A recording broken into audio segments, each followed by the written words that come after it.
ಇವತ್ತಿನ ಟಿಫನ್ಗೆ ಅಂತೇಳಿ ನಾನು ಹುಳಿಯನ್ನು ಮಾಡ್ಕೊತಿದ್ದೀನಿ. ಸಾಸಿವೆ, ಕರ್ಬೇವಿನ ಸೊಪ್ಪು, ಹೆಸರುಬೇಳೆ, ಕಡಲೆಬೇಳೆನ ಹಾಕೊಂಡು ಚೆನ್ನಾಗಿ ಫ್ರೈ ಮಾಡ್ಕೊಂಡು ಈರುಳ್ಳಿ ಮೆಣಸಿನ್ಕಾಯಿ ಕೂಡ ಹಾಕೊಂಡು ಫ್ರೈ ಮಾಡ್ಕೊತಿದ್ದೀನಿ. ರುಚಿಗೆ ತಕ್ಕಷ್ಟು ಉಪ್ಪು ಮತ್ತು ಅರಿಶಿನ ಹಾಕೊಂಡು ಚೆನ್ನಾಗಿ ಮಿಕ್ಸ್ ಮಾಡಿಕೊಂಡು ಸ್ವಲ್ಪ ಬೆಳ್ಳುಳ್ಳಿ ಕೂಡ ಆ್ಯಡ್ ಮಾಡಿಕೊಂಡೆ. ಮೊದಲೇ ಹುರ್ಕೊಂಡು ಪುಡಿ ಮಾಡಿ ಇಟ್ಕೊಂಡಿರೋ ಅಂತಹ ಜೀರಿಗೆ ಮತ್ತು ಮೆಂತ್ಯ ಪೌಡ್ರನ್ನು ಕೂಡ ಆ್ಯಡ್ ಮಾಡಿಕೊಂಡು ಚೆನ್ನಾಗಿ ಮಿಕ್ಸ್ ಮಾಡ್ಕೊತಿದ್ದೀನಿ.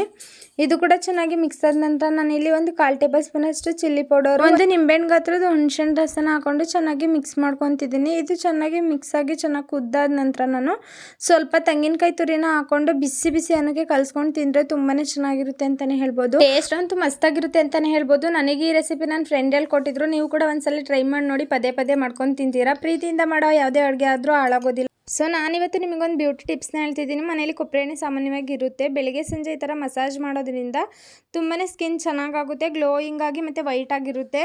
ಇದನ್ನು ನೈಟ್ ಮಲ್ಗೋಕ್ಕೂ ಮುಂಚೆ ಈ ಥರ ಮಾಡ್ಕೊಂಡು ಮಲ್ಕೊಳ್ಳಿ. ನಿಮಗೆ ಒಂದು ಒಳ್ಳೆ ರಿಸಲ್ಟ್ ಸಿಗುತ್ತೆ ಒಂದು 15 ದಿನದಲ್ಲಿ.